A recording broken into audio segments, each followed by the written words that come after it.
Welcome to the Deep Dive from Talk Tickers. Today, we're pulling apart the Tri-Property Technologies Fiscal First Quarter 2025 earnings call.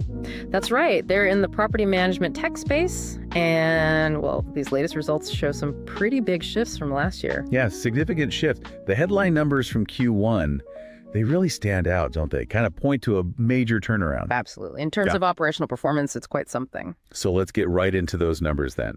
They reported revenue of, what was it, roughly $8 million for the quarter? Around $8 million, yeah. And if you look back at Q1 2024, that's almost a 50% increase year over year. Wow, 50%. That's a substantial leap in just the top line. It really is. But maybe even more impactful is the profitability picture. They actually achieved positive adjusted EBITDA, $322,000 for the quarter. Okay, positive EBITDA. And compared to last Oh, that's the dramatic part. Last year, same quarter, they had a loss of $1.4 million. So a huge swing.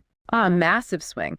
And, you know, what's really crucial here is that this isn't just a one-off good quarter. It's actually their second consecutive quarter with positive adjusted EBITDA. Ah, okay. So that's a trend emerging. Exactly. It feels like a key milestone, you know? Yeah. Suggests they're genuinely on a path towards, well, sustainable profit. So the profitability might actually be starting to stick. Yeah. Looking further down, gross profit. How did that look? Also very strong growth there. It increased 77% year over year, came in at $3.3 million. 77%. And the margin on that, did that improve too? It did nicely. The gross margin percentage for Q1 hit 44%. That's up from 39% in the same quarter last year. Okay, so a 5-point jump in gross margin. That suggests better efficiency, right? Definitely. They're getting more efficient at delivering those core services. So putting it all together then, this 50% revenue growth, the flip to positive EBITDA, those expanding margins, Yeah. it really points to strong operational execution, doesn't it? It does. It suggests that the strategies management's been putting in place are, well, actually working and bearing fruit now. Yeah, it's not just growth anymore, it's profitable growth. Precisely. Driven by efficiency and, as we'll see, layering on some higher margin stuff. Okay, let's unpack how they got that revenue growth. Yeah. The call mentioned drivers, right? Yeah. They broke it down. So there was a 42% increase in software and service fees. That's kind of their stable recurring base. Right, the bread and butter. Exactly. But the real rocket fuel, as you might say, came from transactional revenues. Those surged by 89%. 89%, wow. And where did that boost come from? Critically, management pointed to both increases, the software fees and especially the transactional surge, being largely down to the integration and the performance of the DMSI acquisition. Ah, okay. So that acquisition is really paying off now. Seems like it. DMSI brought in new capabilities, new customers, and it's clearly adding a lot to the top line. What's the significance of that big jump in transactional revenue, though? Why is that important? Well, this is where their business model gets kind of interesting. Management highlighted that these transactional revenues, they now make up almost 20% of the total revenue. Okay, nearly a fifth. Right.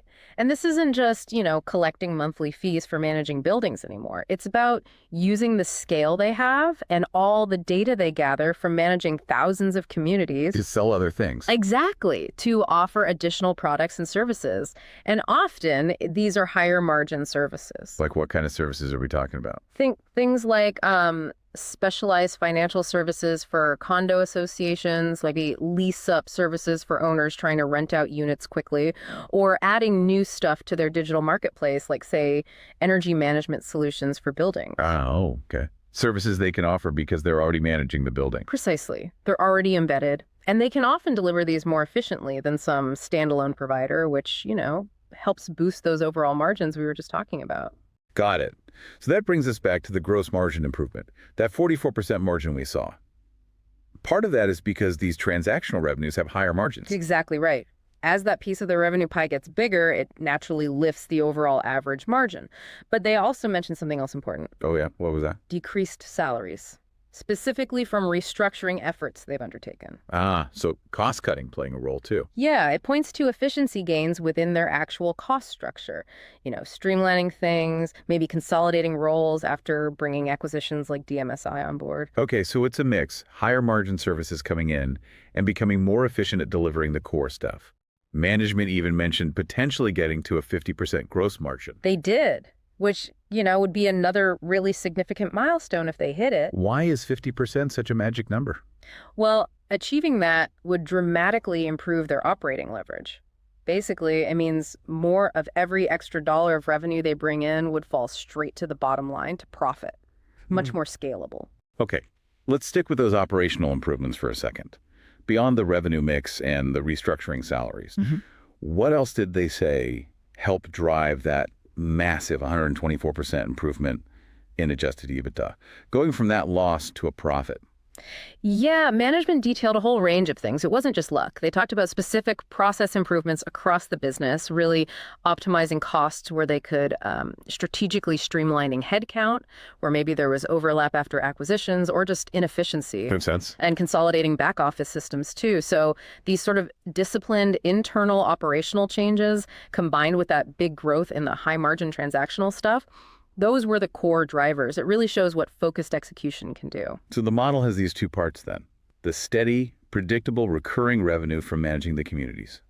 That's the base. Right. The foundation, low churn, gives them visibility. And then this growing higher margin transactional revenue they layer on top, using their platform, their data, their scale. That's the key combination they're aiming for.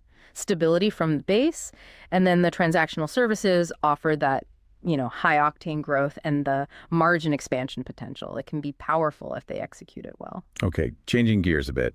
They also mentioned some financial moves, specifically a private placement recently. Yes, they did. A $1.1 million non-brokered private placement. And what makes this one quite interesting is who participated. Insiders. Exactly. It was led by executive management and the board of directors. They put their own money in. And crucially, they did it at a price above the average trading price of the stock at the time. Above market. That definitely sends a signal. It does. When the insiders are buying, especially at a premium, it suggests they strongly believe the company's worth more than the market thinks, that it's undervalued. Interesting. And speaking of strategic moves, right before this earnings call, they announced another acquisition, didn't they? ACE agencies. They did, yeah. This was a very specific, deliberate move. ACE is based in Greater Vancouver, and they specialize in a particular niche, managing single-unit rental homes, like individual houses or condo units owned by investors. Okay, not entire buildings, but individual units. How big are they? They manage about 900 of these properties, and acquiring ACE increases Tribe's portfolio in just that specific segment by roughly 275%. So a big jump in that area. How does managing individual rental homes fit into their overall strategy? Yeah. They mostly do condo buildings, right? Right. That's been their core. But management positioned this ACE acquisition as a way to further, quote, own the residential market. So adding single unit rentals alongside their existing condo and HOA management business, it just gives them broader coverage across the whole residential property landscape. And it opens up new customer types. Potentially, yes, especially real estate investors who buy individual units, maybe in new developments, specifically to rent them out. Tribe can now offer them management services through ACE. And the service ACE provides, finding tenants, managing rentals, that seems pretty relevant right now, given how tight rental markets are. It really is. Management noted that the rental market has changed. It's not always easy just sticking up a listing and getting flooded with great tenants anymore. Right, you need to screen people properly. Exactly. Finding quality tenants, doing the due diligence, it requires real expertise and process. ACE brings that, which is, as you say, very timely given current market dynamics and the competition for good renters. Did they talk about the financials of the ACE deal? Was it a good business? Yeah, ACE apparently had a solid track record, about $1.4 million in revenue historically, and strong adjusted EBITDA performance. The deal structure was also interesting, kind of a signal in itself. How so? It was an all-share deal. Tribe issued shares valued at 55 cents each to buy the company. The fact that the founder of ACE agreed to take stock instead of cash. Well, it suggests they have a strong belief in the future value of the combined company. They're betting on the upside. Okay, so ACE sounds like a classic tuck-in acquisition that fits their playbook. What is that broader M&A strategy they talked about? Well, the model is basically this. Identify and buy companies like ACE or DMSI, often regional players or specialists. Then they apply their own tech platform to digitize the acquired business, integrate it into their operational structure. Sort of plug it into the Tribe system. Exactly. And leverage their scale to improve the gross margins and how services are delivered. Then, crucially, they introduce the full suite of Tribe services, including those higher margin transactional things we talked about, to the customers they just acquired. So buy established businesses, make them more efficient with tech, and then upsell them additional services. That's the idea. Generate strong cash flow from this integrated, optimized model, and then reinvest that cash into more growth, mostly through more M&A that adds value. And they mentioned having help funding this. Yes, they highlighted a key financial lever, a relationship with a major Canadian bank, BNS, Bank of Nova Scotia. This gives them access to senior debt financing. Meaning they can borrow money for acquisitions. Right, which means they don't always have to issue new shares of their own stock to buy companies. That's important, especially if they think their stock is undervalued, because issuing stock can dilute existing shareholders. Using debt avoids that. And related to that, they've also been paying down existing debt, haven't they? They have. Over the last 3 quarters, they retired $1.25 million of debt. Why do that if they plan to borrow more for M&A? Well, paying down debt strengthens their balance sheet overall. It reduces their interest expense, which helps profitability, and it actually gives them more financial flexibility and potentially more capacity to take on new debt for acquisitions later using that bank relationship they mentioned. It's about building a stronger foundation to support the growth strategy. Okay, makes sense. Yeah. Shifting to the broader market, Yeah. what key trends did management point to on the call? What's driving growth? They mentioned several things. First, something they called a Buy Canadian sentiment shift. They feel clients, like condo boards, are increasingly preferring Canadian-based property managers over some of the larger American competitors operating up here. Interesting. Bit of home field advantage, maybe? What else? They also talked about just increased activity and changing dynamics in the rental markets, both residential rentals like ACE focuses on, and also condos. How so? Things like investors deciding to rent out their condo units instead of selling them because of market conditions, or developers choosing to build purpose-built rental buildings instead of condos in some areas. Okay. All these shifts create more need for professional management. And their technology gives them an edge here, right? Especially their data. Yeah, they really emphasize this as a competitive advantage. Think about it. If a condo board is thinking about switching managers, Tribe can come in and do something pretty unique. They can take that building's historical performance data costs, maintenance records, whatever, and compare it against their huge data set from the thousands of other communities they manage. So they can benchmark it. Exactly. They can give an objective assessment. Here's how your building is really performing on key metrics compared to similar properties. It's not just a sales pitch. It's based on data. It sounds powerful. It moves beyond just personality clashes with the manager. Precisely. They even gave an example where they might analyze the data and tell a potential client, look, operationally, your building is actually doing quite well, even if you don't like the current manager's communication style. That kind of honesty builds trust and highlights their data-driven approach. And beneath all this, there's the big long-term trend. The housing shortage in Canada. Yeah, that's the fundamental tailwind, isn't it? Demand for housing, whether own or rent, just massively outstrips supply across the country. This creates a constant, ongoing need for efficient management of the housing stock we do have. And they feel their model is resilient because of this. Very much so.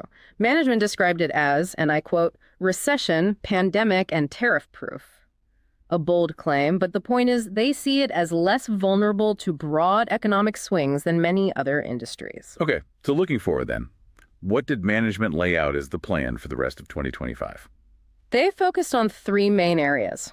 First, keep driving organic growth. They're actually targeting 10-15% organic growth. Okay, that's pretty ambitious. How? Mainly by converting leads they're generating from things like digital marketing, especially in markets where they've recently finished integrating acquisitions and things have stabilized. Makes sense. Second focus. More M&A.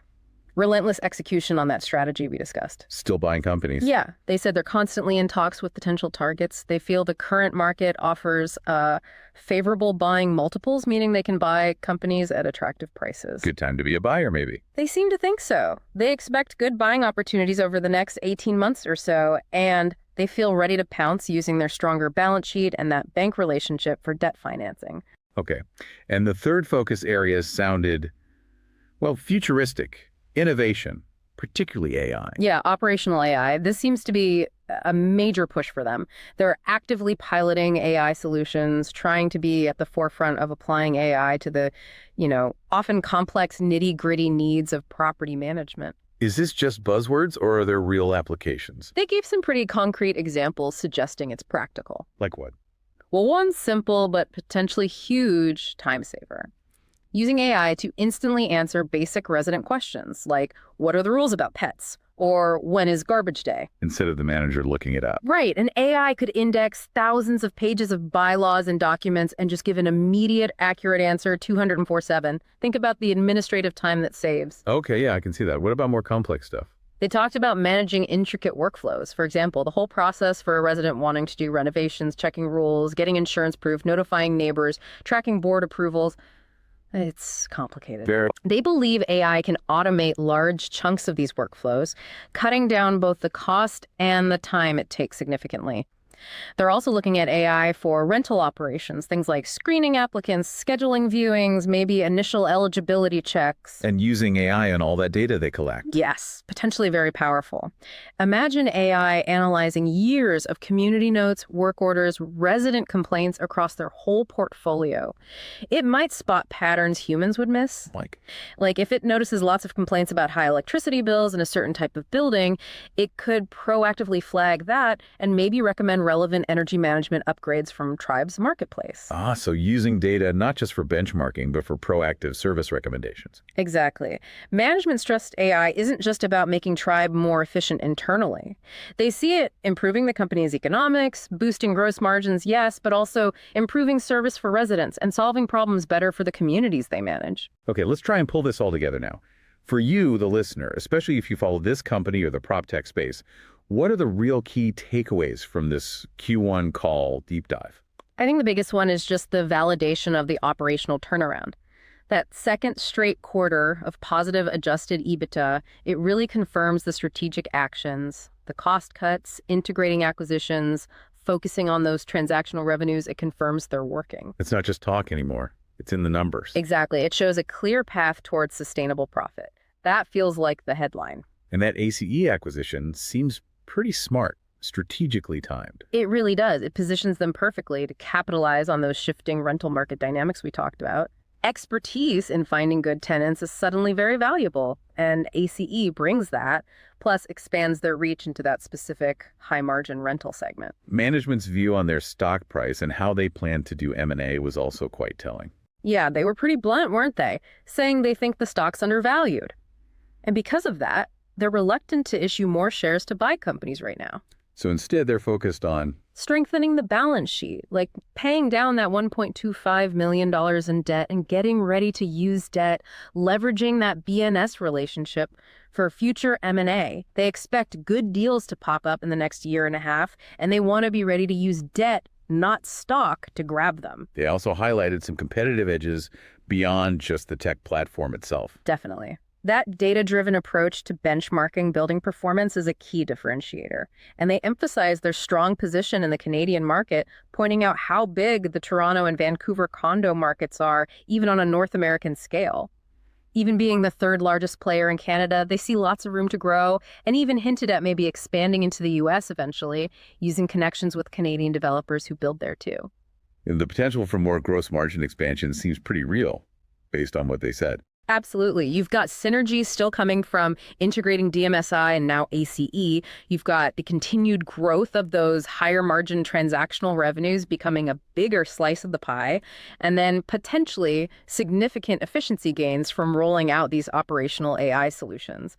It all points towards potential margin uplift. And they acknowledge the market context to slower new construction starts, though completions are still rolling, and those rental market shifts. They seem confident they can navigate it. Yeah, they painted a picture of a model that's robust enough to handle those cross currents and still find growth opportunities within them. Okay, now this is the point where we always say, this is not financial advice. Absolutely not financial advice. Please don't take it as such. Yeah, you take all these pieces.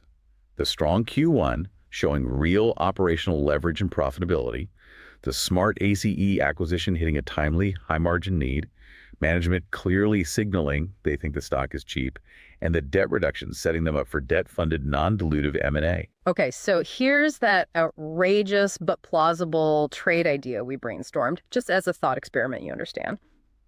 Imagine pitching this. Take a highly leveraged long position on the stock. Highly leveraged, okay? Why? The bet is that the market just hasn't caught up yet. It hasn't fully digested the turnaround shown by 2 profitable quarters and expanding margins. It hasn't priced in the strategic value and margin boost from ACE. And it hasn't factored in the potential impact of future accretive M&A funded by debt now that the balance sheet is stronger. So the idea is all this could force a rapid re-rating. Yeah, the thesis would be that this combination of factors forces a quick, significant reevaluation of the stock by the market, potentially driving the price up towards, or maybe even past management's view of fair value, and that 55-cent ACE deal price, perhaps within, say, the next 6 to 12 months. Again, purely an idea to illustrate how someone might interpret the call, not advice. Do your own homework. Definitely do your own homework. So wrapping up this deep dive, Tri-Property Technologies put up impressive Q1 2025 numbers, profitable growth, better margins. They made a strategic buy with ACE agencies to boost their rental market presence. And they're actively cleaning up their balance sheet while lining up future growth, with a big focus on using tech like AI to get even better. Yeah, it really paints a picture of a company that seems to be executing its plan, turning those operational improvements into tangible financial results. And one last time, this is not financial advice. Please talk to a qualified financial advisor before making any investment decisions. And maybe a final thought for you, the listener, to chew on. Really consider the potential impact of that operational AI stuff they discussed. If AI can genuinely change the cost structure and how property management services are delivered, automating complex workflows, finding insights in data, what could that really mean for the future profitability of companies like this that are jumping in early? Something significant to think about. Thanks for diving deep with us today. Catch you on the next one.